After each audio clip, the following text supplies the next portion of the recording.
Donc, en ce qui concerne l'organisation de la soirée, en première partie, il y aura 2 étudiants qui vont faire leur sketch, écrit exclusivement pour vous.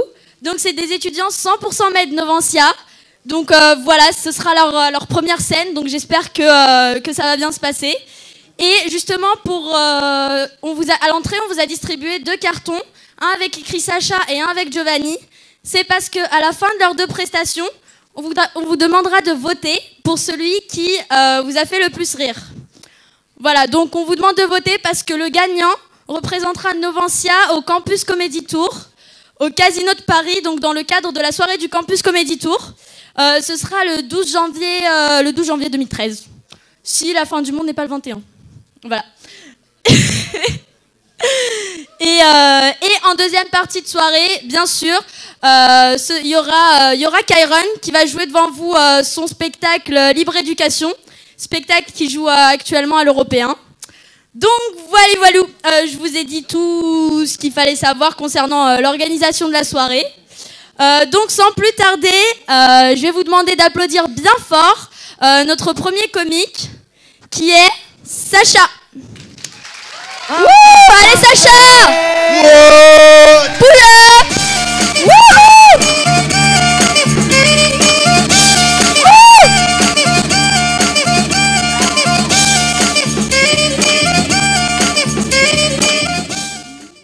Bonsoir Novancia. Ok, super. On peut le refaire s'il vous plaît. Bonsoir Novancia. Bonsoir! Ça fait super plaisir d'être là, non? Franchement, ça fait super plaisir parce que la dernière fois que j'ai eu une ovation comme ça, si je me souviens bien, c'est ma mère, ma soeur et ma copine qui étaient devant moi comme ça et qui m'applaudissaient. Ouais, Sacha, c'est super! T'as réussi à lever la cuvette des chiottes avant d'aller pisser! Wouh! Donc autant vous dire que je préfère largement votre accueil au leur.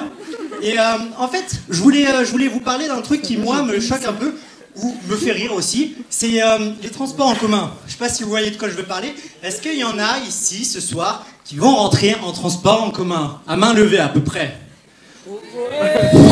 Ok, on peut applaudir Novancia, tu nous as tous fauchés, merci. Très bien, parfait. Merci. T'applaudis pas, on t'a fauché. Ouais, on m'a fauché, super. Et est-ce qu'il y en a qui ont encore la foi pour venir en voiture par hasard? Ok, il n'y a plus personne. Tu sais, le mec qui vient en voiture, il veut surtout pas qu'on le reconnaisse parce qu'il sait qu'il va pleurer après parce qu'il y a 50 balles d'essence à payer, tu vois.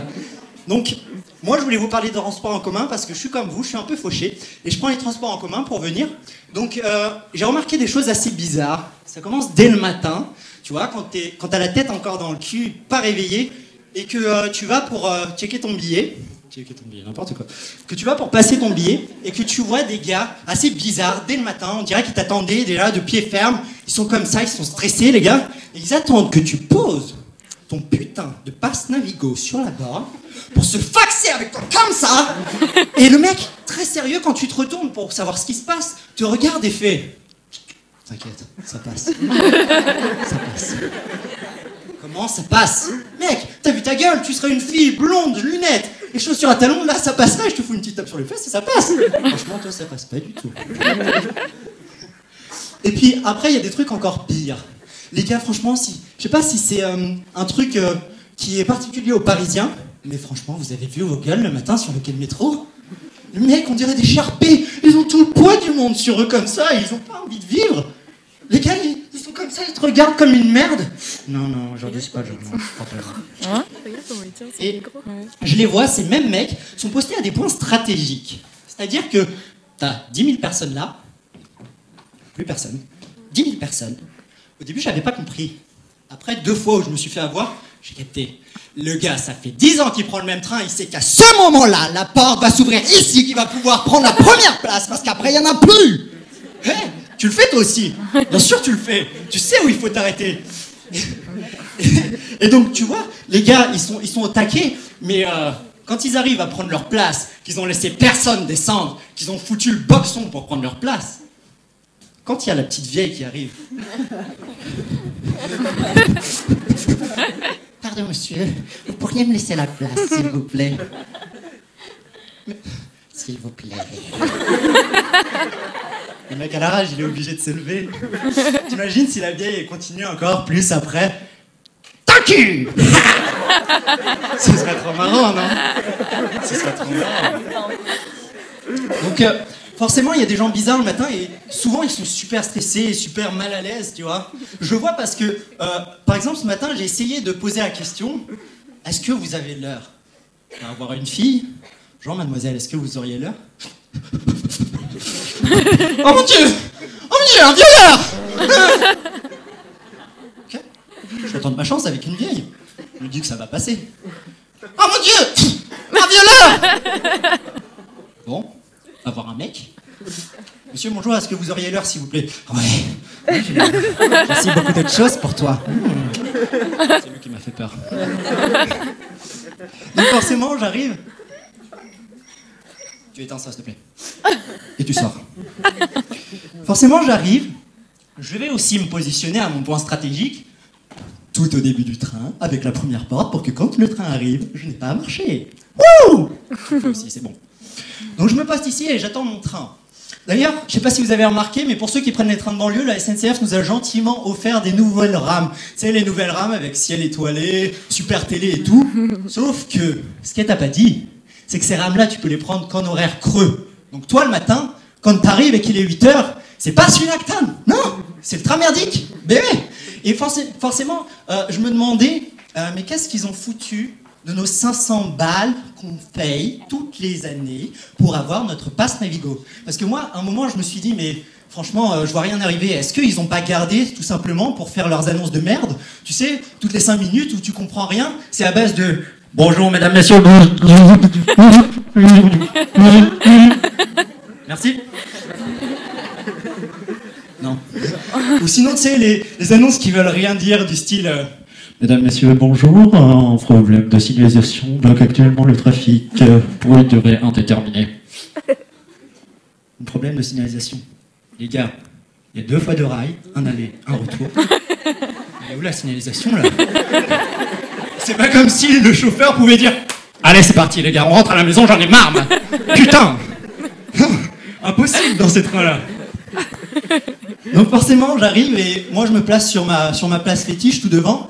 J'attends mon train et, bien sûr, qu'est-ce que je retrouve? Mon vieux train merdique. Tu sais, on en a tous pris un, une fois au moins dans notre vie. C'est les trains, à l'extérieur, c'est inox, un peu boîte de conserve. Et à l'intérieur, c'est soupe potimarron à base de carottes, tu vois. Genre bien orange, bien concentré. Avec option, comment te dire, radiateur plancha qui te spoule le cul. Et aussi les toilettes dont tu sais pas pourquoi ils existent, tu vois. Genre, peut-être pour le mec qui va fumer en screen. Et c'était pas marrant. Non, des fois j'essaie, mais ça marche pas. Donc, du coup, tu vois, ces mecs-là, enfin, les gens qui sont dans ces trains-là, ils ont le droit à un truc qui ne se fait plus normalement. C'est le personnel de navigation. Il y a un mec dont le métier, c'est de siffler pour dire que les portes vont se fermer, de fermer les portes avec sa super clé de Superman, et de faire les petits messages. Alors moi, ce que je remarque, c'est que ce mec-là, il est là frustré. Parce qu'on dirait franchement qu'il voulait travailler, tu vois, genre chez Air France, en tant que steward et tout, et qu'il s'est passé un truc dans sa vie, il s'est retrouvé à la SNCF, tu vois. Donc il s'est... C'est bon, j'ai bugué, ça va. Il s'est retrouvé à la SNCF, et forcément, le gars est frustré, et ses messages, c'est un peu l'air de ça. Mesdames, Messieurs, bonjour et bienvenue sur ce train intercité 04 445 à destination de Paris-Nord. Ce train desservira toutes les gares de Paris-Nord, de Enghien-les-Bains à Paris-Nord son terminus. Nous pouvons ainsi survoler les magnifiques cités du 93, à savoir Épinay, Villetaneuse, Saint-Denis et sa superbe basilique pour arriver enfin à Paris-Nord son terminus. Durant ce trajet, un service de duty-free sera mis à votre disposition avec boissons chaudes, fraîches et Marlboro tout droit venu du Maroc. Capitaine, c'est au porte-armement des Tolédons. Ça devrait plus exister, ça. Donc forcément, c'est dans les trains les plus bizarres que tu rencontres les personnes les plus bizarres. Moi, celui que j'ai rencontré ce matin, c'était le stéréotype même du 9-3. C'est-à-dire grosse pompe, gros jogging, gros bling-bling, grosse casquette et surtout, gros son. Alors, le mec, s'il avait des petits écouteurs dans les oreilles, ça m'aurait pas gêné. J'aurais dit, ok, super, parfait. Il a tout prévu, le gars. Hier, il avait prévu qu'il allait te faire chier aujourd'hui dans le métro. Il a pris son portable, il le met à fond, et il fait partager à tout le monde. Et alors, la musique, c'est pas de la musique que t'écouterais normal, tu vois. Enfin, perso, je critique pas, mais c'est pas mon style, le bois de zombie, va niquer ta mère, tu vois, bien entendu. J'aime pas trop. Donc forcément, j'essaye de le regarder comme pour lui dire très gentiment et très simplement, s'il vous plaît, monsieur, auriez-vous l'amabilité, l'obligeance, que dis-je, pourriez-vous baisser le son de votre GSM? Ça se dit plus GSM. Hein.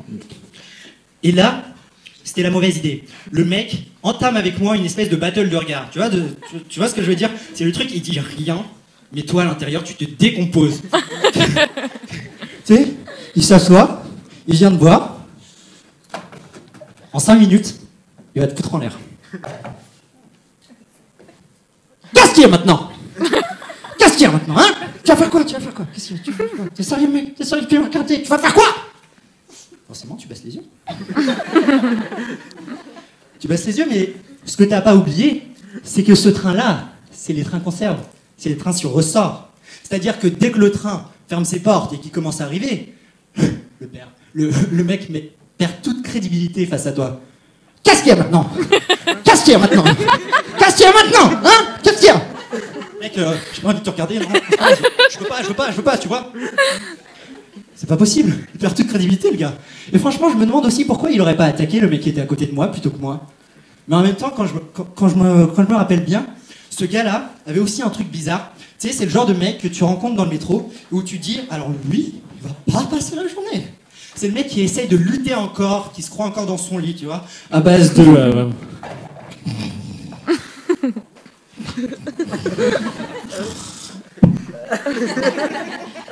C'est le même genre de mec que tu vas retrouver au terminus du train, accueilli gentiment par l'équipe de nettoyage. C'est comme des monstres. Oh putain, monsieur, il faut se réveiller, hein? Ah bah oui, c'est le terminus du train, moi aussi je dois balayer, astiquer, nettoyer, car ça tu joues pimpante. Je sais pas pourquoi je fais l'accent créole, mais ça me fait rire. Donc, une fois arrivé maintenant à Gare du Nord, tu vois, tu sens que t'es en sécurité. Ou pas.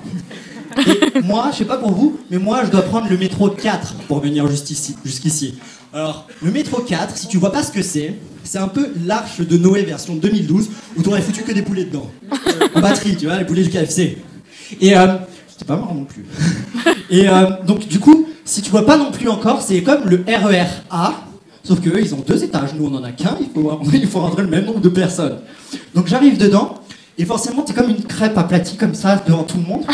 Et quand tu crois que ton calvaire est fini parce que les mecs vont sortir, que tu vas pouvoir enfin lire ton 20 minutes, que ça fait 3 quarts d'heure, tu l'as dans les mains, c'est là qu'arrive la classe de 30 gamins qui viennent sur toi, et c'est pour toi. Forcément, tu te dis, attends, je sais que les gamins, ils peuvent te détruire en 2 secondes, parce qu'ils sont mignons, ils sont gentils, mais c'est des sales gamins. Ça va pas louper. Maîtresse, pourquoi le monsieur là il est comme mon papa quand il a fini de jouer docteur avec maman? Il a la braguette tout ouverte, mais en plus il a les cheveux en pétard. T'as les boules qui te montent. T'as entendu forcément, la bonne mère. Là t'as envie de le frapper le gamin? Non, je déconne. Mais tant qu'il a jamais touché un enfant. Je déconne, si peu. Donc finalement, j'arrive enfin à l'école, et après avoir passé une super journée de 10 heures où t'as transpiré 3 litres de ta sueur super sympa, tu repars dans le métro. Tu repars dans le métro pour rentrer, forcément, c'est heure pleine. Tu te retrouves avec ton collègue de 40 piges qui a passé la même journée que toi, mais en 3 fois pire. Et tu t'en rends compte quand t'es toi aussi sur la barre de métro, sauf que t'as vu ma taille, t'as vu la taille des gens dans le métro. La forêt noire en décomposition, j'avais 30 cm de moi. Le mec, je savais ce qu'il avait mangé toute la journée. Et tu sais, c'est le genre de personne... C'est alors le genre de personne qui te regarde comme pour chercher vers toi un peu de compassion. Désolé.